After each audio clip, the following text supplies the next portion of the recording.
be hearing directly from the Prime Minister live and exclusively this morning after his net zero announcements. A gamble is the way the politics of the changes are being seen. But for those who work on climate change, there has been dismay. Sir Bob Watson led the international UN body, the Intergovernmental Panel on Climate Change, for 5 years. I totally disagree with the Prime Minister. There are two basic issues. One is eventually getting to net zero emissions by about 2050. But the other one is we need real reductions in emissions between now and 2030. If the world were to try and achieve the Paris target of 1.5 degrees Celsius, then we would need a 50% reduction in global emissions today. If we would allow the world to warm 2 degrees Celsius, we would still need a 25% reduction in emissions by 2030. And what the Prime Minister is doing is putting off immediate reductions that are absolutely essential to the globe. Are you saying that his actions will rule out that target of keeping global warming to 1.5 degrees? I mean, I'm very pessimistic about the world reaching the target of 1.5 or even 2 degrees Celsius. And the type of actions the Prime Minister has outlined can only make the problem worse, basically. We need all countries to reduce emissions as quickly as possible. So delaying the ban on new petrol cars, changing the timing of eliminating fossil fuel boilers are all in the wrong direction, I'm afraid. They will not help the British public at all. And all they're doing is trying to buy votes for the Prime Minister at the next election, which is really quite unacceptable. But the argument the Prime Minister is making is that we had a bit of slack as the UK because we were ahead of where other countries were. So what we're doing on cars, for example, is bringing us in line with most other countries, including the EU.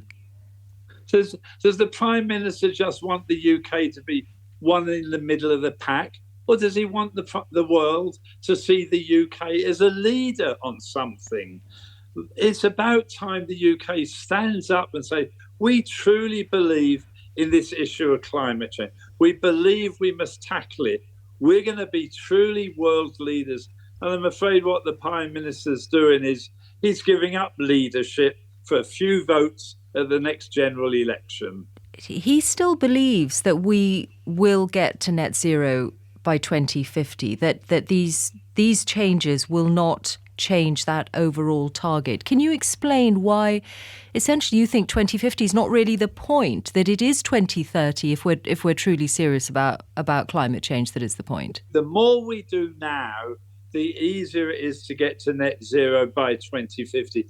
But if we keep delaying action, it's going to make it harder and harder to meet net zero. And to be quite honest, while we can hold this Prime Minister to near-term reductions, he's not going to be the Prime Minister in 2050. He can make any promise he wants about 2050.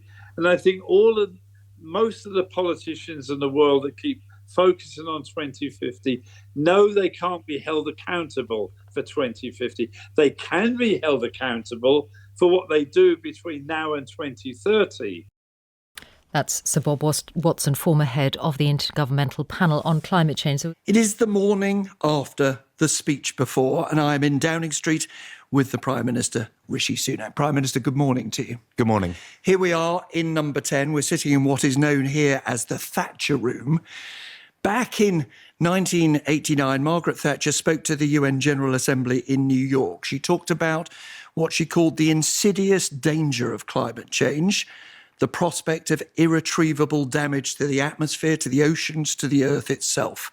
Yet 3 decades later, you as Prime Minister chose not to go to the UN General Assembly and instead chose to give a speech at home slowing down efforts to combat climate change. Why so? Well, Nick, thanks very much for having me. First thing to say is we're absolutely not slowing down efforts to combat climate change. I'm very proud of our country's leadership. We've decarbonised faster than any other major economy in the G7, not a fact you hear reported that often. Our targets to continue decarbonising through to 2030, again, more ambitious than pretty much any other major economy in the world. And I think those targets are right, because I passionately do want to make sure that our country gets to net zero. That's the right thing to do. You can't look at the events that have happened over the summer, whether it's in Libya, whether it's in Europe, and not see that climate change is real and we have an obligation to reduce our emissions. But I also believe, as I think Margaret Thatcher would have agreed with as well, that it's not right to just assert a headline, chase the short-term popularity that might give without a clear and deliverable plan for how to get there. And that's what I set out yesterday, because I think for too long in this debate, there hasn't been enough honesty, enough transparency with the country about what's involved. I wanted to change that. So I said I wanted to change the way we do politics, want to change the direction of the country. That started with a decision yesterday to take a proportionate, pragmatic and realistic approach to meeting our ambitions on net zero, because ultimately, for those of us that believe in wanting to get there, we have to carry the consent of the country with us. And I think the approach that I've set out is best placed to do that, whilst avoiding, as I said, real burdens on working families. People, I think, will be fascinated by the suggestion that you're not slowing down. We'll come to the specifics on cars and boilers in a second. But in New York, you're not there. Sir Alok Sharma is. He was the president of COP26, appointed by this government.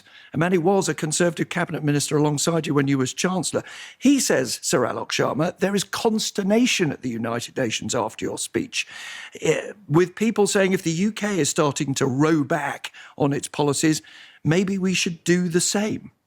Well, I was just at the G20 in India talking with leaders from around the world. And at that summit, I made a commitment to the Green Climate Fund, a $2 billion commitment to help the world's poorest countries transition to climate change. Single biggest commitment that our country's ever made, warmly welcomed by leaders across the globe, helping them make that vital transition.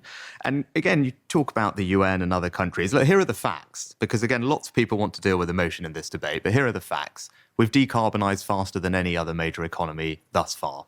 Because the coal mines were closed. No, because there's lots of different things. We've developed offshore wind, and that's a good thing that we've got coal out of our power system. That's not a bad thing. We've done that faster than other countries. But look, here are the facts. 2030, everyone's had to set a target for what they'll do for decarbonisation. We've committed to reducing our emissions by 68%. We remain absolutely committed to that target. Here are some of the other countries' targets. The EU, just 55%. Australia, 45%, America, 40%, Canada around 20%, New Zealand, 18%. So if people want to talk about global leadership, those are the facts that they should be dealing with. The problem with that, Prime Minister, is let's talk about where we've been. No, we're talking about where we're going. Nick, the targets I've just given you are the 2030 targets. That is where we're going, and we're going faster than anyone else. But you as a government have an independent climate change committee to advise you on that. The reason that we have, for example, in the Economy and Office for Budget Responsibility is, forgive me, and I would say this to any politician of any party, we don't necessarily trust politicians to mark their own homework. Now, the Chief Executive of the Climate Change Committee, independent, describes your speech as wishful thinking. He says, we've not got the policy package to hit the legal targets this country has set in law. There may be a legal challenge to the fact that you can't meet your own targets. Are you ready for that? Well, I agree with the Climate Change Committee when they said a while ago that you can't just wish or will your way to net zero. And I think actually for too long, that's what we've done. People have asserted these targets without having an honest conversation with the country about what's required to deliver them. That's what I wanted to change yesterday. But they say you're not. They say you're doing it still. Let me address that. The Secretary of State, on behalf of the government, under the current law, has an ongoing responsibility to ensure that we do have policies and proposals in place that will allow us to meet all our international and domestic obligations, which we remain committed to. And we have absolute confidence and belief that we will hit them. So if the Climate Change Committee say you're not, and they do say you're not at the moment, and they say you're likely to go further off course, you're ready for a fighting court. We are confident, absolutely confident in our position. We've been through all the numbers. We've looked at the range of policies that we've got in place. And here are a couple of other things that are worth bearing in mind. We have consistently over-delivered. In all our previous carbon budgets, we've consistently over-delivered, despite everyone saying we were behind and we wouldn't hit them. And then look at a couple of other things. the price for many of the transition technologies has come down far faster than we thought. Look at offshore wind, 70% cheaper than our forecast in 2016 projected. And then you look at the adoption of new green technologies, again, like EVs. It's happening at a rate far faster than predicted. So all those the Climate things Change together... Committee know all this. They know it. They study. They are set up by Parliament in order to assess. Aren't you doing what your predecessor Liz Truss did? No. What she did, Liz Truss did, was to ignore the advice she didn't want to hear. When she wanted to do something, the economy said, let's forget the Office for Budget Responsibility. Isn't Rishi Sunak saying, let's ignore the Climate Change Committee? They may be the independent committee. They may advise Parliament. We don't want to know their advice. I'm playing on I know best. I'm very happy to get opinions and advice from everybody, and everyone's entitled to their view. We're very confident, being in government with all the information at our disposal, that we are on track to hit all our targets. But look, for those who disagree with me, and there are plenty of people, as we can see over the last day or two, lots of people who disagree with me. The question's for them. They should explain to the country why they think it's right that ordinary families up and down the country should have to fork out £5,000, £10,000, £15,000 to make the transition earlier than is necessary, to do things that aren't possible for them, to spend the money doing that when I don't believe it's necessary for us to hit targets, which, by the way, are more ambitious than anyone else, and we're doing more than anyone else. So the question is, for all these people who disagree with me, they should explain to families, why do they want them to spend that extra £5,000 or £10,000, £15,000? I don't think they need to, and if someone disagrees, they should explain why. They do explain. What they say is because it's good for the economy to have certainty. Let's talk about cars and vans. Let's not forget. Let me just put the question to you, Brian. Just think about what you said. When people right now, inflation being where it is, although thankfully yesterday we had good news that it's coming down again on track to be halved, to that family who is struggling to make ends meet as it is, saying to them, yes, well, you should just fork out £10,000 so someone sitting in an office can have some certainty about a target in 20 years' time, which, by the way, nobody's suggesting that a family now has to spend £10,000, and you know it. Nobody's suggesting that. We're talking about 2030 at the earliest. It's now 2023. There were policies in place for property upgrades, for energy efficiency, kicking in just 2 years. These are very real things that people were proposing. Well, let me put to you what the industry say here. Let's do cars and vans first of all. And vans, as you know, just as important as cars. Ford says what business needs to make this sort of dramatic change: ambition, commitment, consistency, they say. And you, in their words, have undermined all three. Well, they made those comments before I'd actually stood up and made a speech based on speculation. And since then, what you've had are multiple other car manufacturers, including Toyota last night, welcome what I said, because what it does is provide certainty that we're going to get to net zero in a sensible way. The worst thing for businesses, as you can see in other countries around the world, if you go too far, too fast, and crucially, you don't bring the public with you, and then being forced to change down the track, that's no good for business. So what we've put in place is a roadmap that will have broad consent, and that's why business can plan with certainty. And as I said, we've been contacted this morning. Multiple other manufacturers have welcomed it, including Toyota yesterday. Well, some of them have contacted us, and they've said, look, what we're worried about is that won't be an incentive to buy new cars and vans now. And the fear they have, and they're saying to us, is that if consumers say, let's leave it a few years, manufacturers will not have the incentive to invest. Well, that's an easy thing to rebut, because if you look at our target of 2035, it's completely aligned with pretty much every other major economy: France, Germany, Italy, Spain, Australia, Canada, California, New York, Massachusetts, Sweden. So in an industry that is global and integrated, it's very hard to argue that somehow we'll be at a disadvantage when we're aligning our date with that of pretty much every other major country. Not what this government said a couple of years ago. Well, that wasn't your point. Your point was the incentive for manufacturers, given they operate globally and every other major country has gone with 2035. I think it seems entirely sensible. Well, let's turn to heating homes. Let's turn to boilers as well. And I'm sorry to interrupt you. We want to get through your whole agenda on this.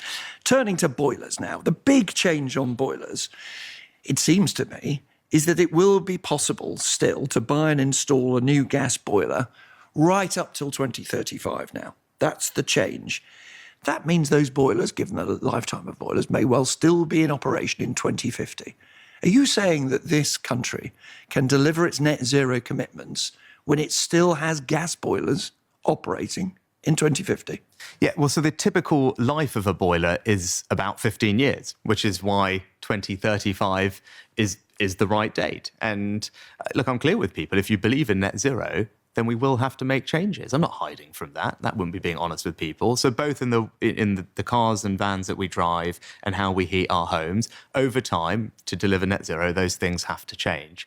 And we should be honest about that. But we can do that in a measured way. We can do it being proportionate, pragmatic, allowing the technology to improve the costs so they fall. And that's what we've done. That's the approach we've taken. As I said, with a typical life of a boiler being 15 years, 2035 is a sensible date. We've also, by the way, added an exemption because we have to recognise that there are a range of households for whom that simply won't make sense. It's deeply either technically implausible, impractical. They have to install £25,000 worth of energy efficiency upgrades to make the heat pump work in a rural home. That doesn't make any sense. And what we've said is for those households, we will exempt them entirely. And again, you've just said you'll be honest. So let's pick up the claim that you made in the speech yesterday.